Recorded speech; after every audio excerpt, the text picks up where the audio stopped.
So, I know that you guys love transformations, and we've talked about them in previous units. But now, I know you're ready to do transformations with exponential and logarithm functions. Let's get going, you guys. I know you're super excited, just as I am. Okay, so, like before, we have similar transformation values, that which we represent with an A, H, and a K. But if you realize, we have an additional value to talk about today, the B value. Okay, which the A, H, and the K that we talked about before behave exactly like they did last time. So those I'm going to kind of go through a little faster. The B is actually very similar to the A, just slightly different. So let's talk about these things. So we're going to talk about them for logarithm and exponential functions. Okay, which there's a difference. Exponential functions have an exponent, and the base is the thing with the exponent. So the C right here is the base of our exponential, and the C value has nothing to do with the transformation. It just simply is the base. Okay, and with logs, the base is the little c right here, kind of below the log. And again, the C value has nothing to do with transformations, it's just the base. Okay, so we kind of ignore the bases when we talk about transformations. Okay, so let's refresh. So we have our A value, which remember the A value is the very first thing you see after the equal sign. So in this case, in the log function, it's right in front of the log and it's multiplying to your log, A times log of C. And this one is right after the equal sign, and again, it's multiplying to the exponential, so A times C raised to the x. Okay, so it's multiplying and it's right in front of your log or exponential. Now remember, when your A value is negative, this is when it reflects over the x-axis, so it'll kind of reflect in a vertical motion.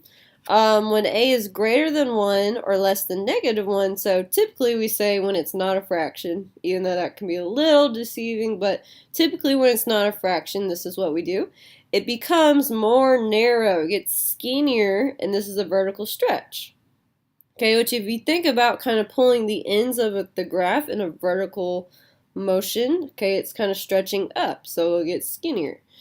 Now, this is a vertical stretch. Okay, when it's a fraction or in between -1 and 1, which again we typically say when it's a fraction, it will get wider, which this is a vertical compression. And I just kind of picture myself pushing down the graph vertically and smushing it so it gets wider. Okay? But now let's not confuse this with the B value. Yeah, so A values deal with everything vertical. Okay, it's a vertical stretch, vertical compression. And the A value reflects in a vertical way. If you think about it, when you reflect over the x-axis, you're kind of going in a vertical motion. Now the B value is everything horizontal. Okay, so first of all, the B value in the log is multiplying to the x. It's not adding or subtracting, that's the H value. And in the exponential, it's in the exponent, and again, it's multiplying to the x. So if you see here, it's like B times this. Okay, now when B is negative, it reflects over the y-axis. Now, if you see here, when the A is negative, it reflects over the x-axis.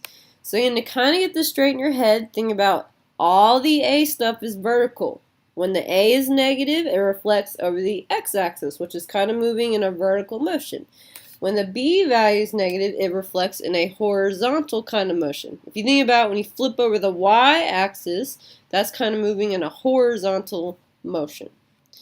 Now, if you see here, there are some like words down here. Okay, we have compression and stretch like we did before, but if you see here, they're in opposite spots. So the B value, you kind of think the reverse that you would with the A value. So let's think about it. Okay, when B is greater than 1 or less than -1, it becomes more narrow, which if you see here, both of them say becomes more narrow. Now, if you think about it, if we think about a graph, okay, if we're vertically or horizontally compressing a graph, so if you were to move your graph in horizontally close to the y-axis, it's going to get skinnier, okay, which is a vertical stretch or a horizontal compression. Okay, so when it's in between -1 and 1, no matter what, you guys, when it's in between -1 and 1, it always gets wider. So regardless, when it's greater than 1 or less than -1, it gets skinnier. when it's in between -1 and 1, it always gets wider. It's just a matter of how is it getting wider? Is it getting wider through a vertical kind of motion or horizontal kind of motion? Okay, so when it's in between -1 and 1, the graph's getting wider. So again, I think about if I grab the ends of the graph and pull them left and right, which is kind of a horizontal motion. If I pull them left and right away from the y-axis, it's going to get wider, which is horizontally stretching. That's different than smushing down the graph vertically, so like grabbing the top and bottom of the graph and moving them toward the x-axis, that's kind of smushing it vertically. That would make it get wider vertically. Okay, so there is a difference between vertical compressions and horizontal stretch. Okay, they get to the same place, it's just a matter of did they get there vertically or did they get there horizontally. Okay, now, if this does not make sense, okay, what you might need to do, if you memorize the A stuff, which you guys are pros at the A's, because we've talked about the A stuff, okay, if you memorize the A's, just think of the B as the opposite word. So instead of vertical, it's horizontal, and instead of stretch, it's compression. Or instead of vertical here, it's horizontal, and instead of compression, it's stretch. So whatever you would think the A value do, just think the complete opposite, if that makes sense. Also, something we're going to keep in mind, focus up here, okay, when we do this, we're going to find the reciprocal of B, okay, but we'll talk about that later. Alright guys, in our H and our K value, okay, the H value and the K we talked about before, so you guys are pros at this, but I'll run through it real quickly. Okay, the H value, again, it is added or subtracted to the x, so in the log, it's within the log in our parenthesis. In the exponential, it is in the exponent. And again, it's the thing added or subtracted to the x, not multiplied. The B value is multiplying, so be careful. Okay, remember we think the opposite, so if it's x minus h, think the opposite. It's going to go right that many spaces. And if it's x plus h, again, we think the opposite. It goes left that many spaces. And the K value, that's the number added or subtracted on the very end of the graph. Okay, so it's not added or subtracted to our x. It's not in the log. It's not in our exponent. It's just kind of hanging out at the end. Okay, and the K value do exactly what it says. Okay, so if it's plus K, you go up. If it's minus K, you go down. Okay, so the only two where we're going to have to think the opposite, you guys, are the stuff that involves the x. So the B and the H value are when we have to think the opposite. Okay? All right. Let's do our first example problem, which I'll be doing this on the Prezi. Okay, so we're just going to be stating the transformation. So I'm going to give you either a logarithm or an exponential equation, and we have to figure out what the graph is going to do without even graphing it, which is pretty cool. Okay, so our very first one, part A, we have y equals -1/2 times 3 to the x. Guys, so when we do this, first of all, I have to figure out if this is a log or an exponential. Now, this is kind of easy because if you don't see the word log, it's not talking about a log. Okay, and if it has an exponent, it's talking about an exponential. Okay, now, when we're doing transformations, we ignore the base. The base tells us nothing about what the graph's going to do. Okay, which in this case, the base is the thing with the exponent, and the thing that has the exponent is the 3. So I'm going to put my arrow on the 3, so we're not even focusing on it. Okay, the 3 does nothing to the graph. Okay, so the first step, I must determine, is the -1/2 an A, a B, an H, or a K? So I'm going to look over here and figure out what is this -1/2, because we're dealing with an exponential. Alright, you guys guessed that you're so smart. Okay, it is an A value because it is the number that is multiplying to my exponential. It's the first thing you see after the equal sign, and it is multiplying. So it is an A value. Okay, and we have a negative A value, which if you remember, a negative A value reflects in a vertical motion, which reflects over the x-axis. Okay, and the 1/2, since it is a fraction, it will get wider. And if you remember, when it gets wider, it's called a vertical compression. Okay, so when A is negative, reflects over the x-axis, and when it's a fraction, it vertically compresses, which makes it get wider. Okay, and we call this vertically compressing by a factor of 1/2. So it will vertically shrink by 1/2, which is kind of cool. All right, next one. y equals log base 5 of negative 3 times x. Again, first of all, let's figure out, is it a log or an exponential graph? Well, since we have the word log in there, we know it's a log graph. Okay, so I'm going to ignore this over here. This doesn't have anything to do with this problem. Okay, and again, we must ignore the base. The base is not going to tell us what the transformation is. Okay, which the base is the little guy chilling out below the log, so this is 5. So I'm going to put my arrow over the 5 so we're not even tempted to look at it. It has nothing to do with the transformation. Okay, so the negative 3. Now, negative 3 is inside of the log, it's in my parenthesis, and it's multiplying to the x. So I must ask myself, is this an A, a B, an H, or a K? Holy hot dog, you guys are so smart. It's a B value. Okay, which remember, when B is negative, think the opposite of A. When A is negative, if you look up here, it reflects over the x-axis. So think the opposite. When B is negative, it's going to reflect in a horizontal motion. So if you think about something crossing the y-axis, it'll move horizontally. So this will reflect over the y-axis.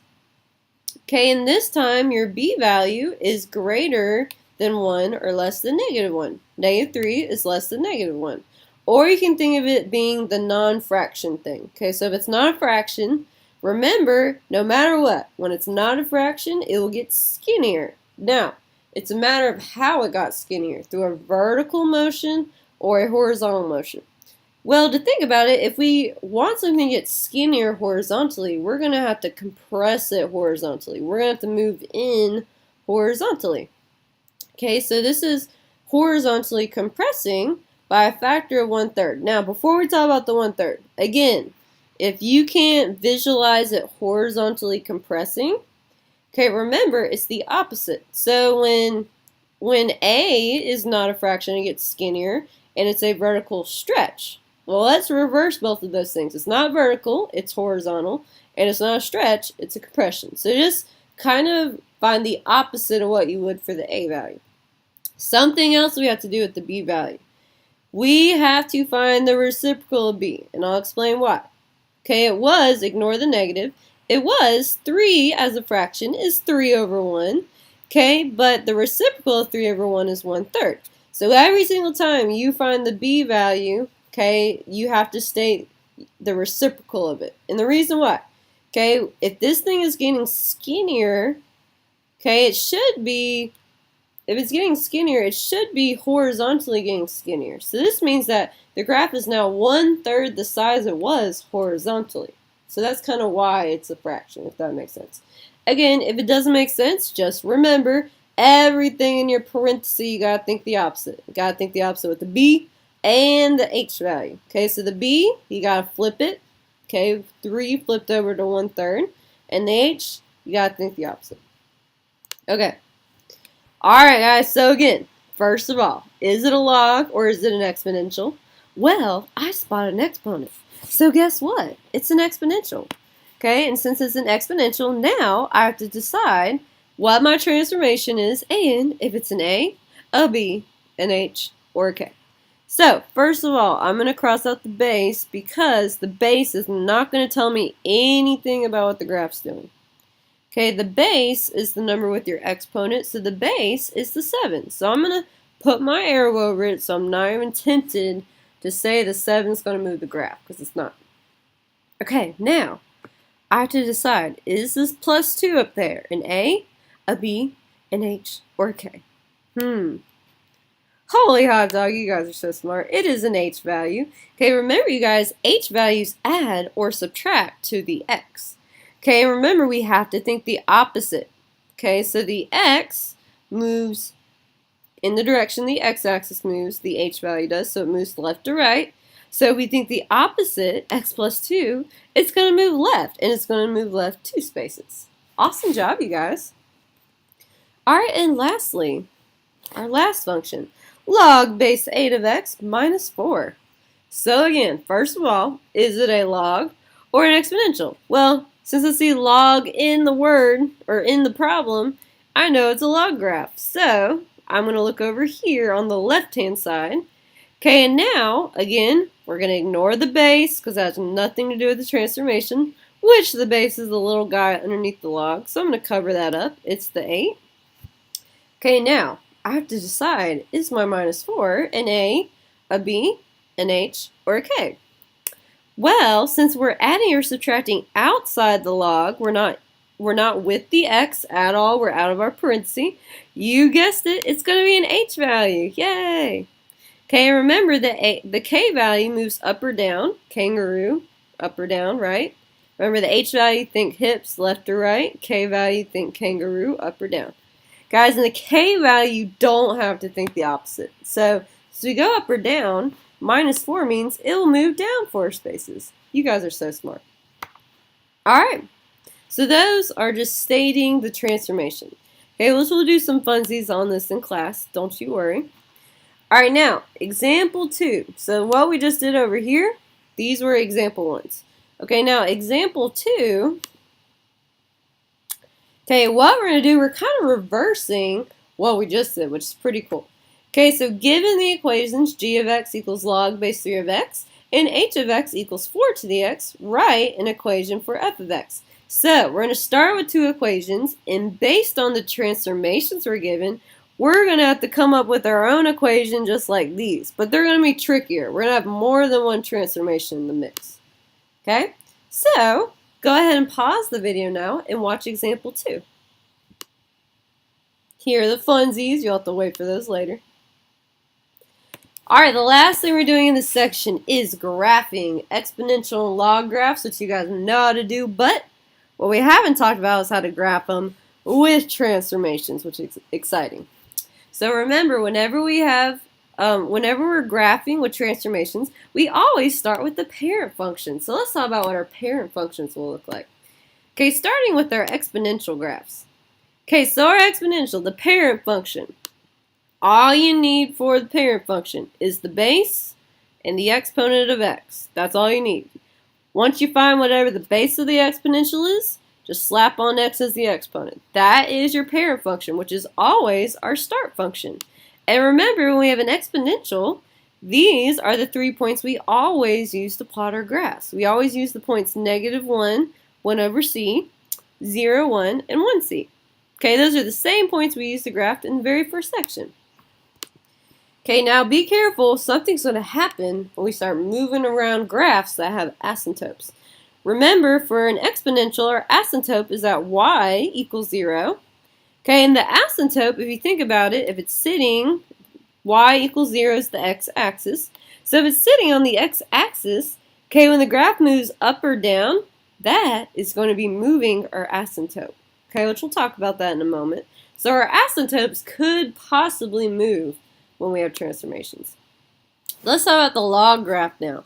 So logarithm functions, what's our parent function? Well, it's kind of like what we talked about with exponentials. All you need is log, its base, and x. That's all you need for the parent function. Okay, you just need the base. So once you identify the base, just put an x inside the log. Now, these are the points we use for the log graph. So if you don't want to sit here and memorize 2 sets of points, what you can do, what I do personally, I memorize 1 set of points. I memorize the exponentials. And once I know those, since these are inverses, all you have to do is interchange, remember that's the fancy word we use, interchange our x and our y. So like -1, 1 over c changed into 1 over c, -1. 0, 1 changed into 1, 0. And 1c changed into c1. Okay, so again, instead of sitting here having to memorize everything, if you remember the exponential points, just interchange or flip-flop all the x and y values, and you have your logarithm graph.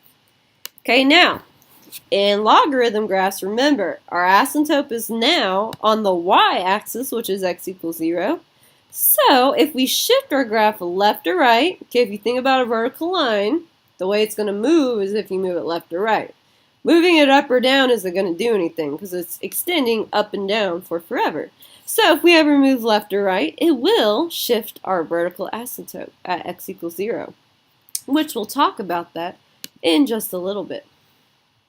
Alright, so example 3, we will be graphing these 2 lovely graphs along with all their transformations, which remember, the first step will be to identify the base And then once we identify the base, we'll identify are the values A, B, H, or K, which will help us know where we're going to move our graphs.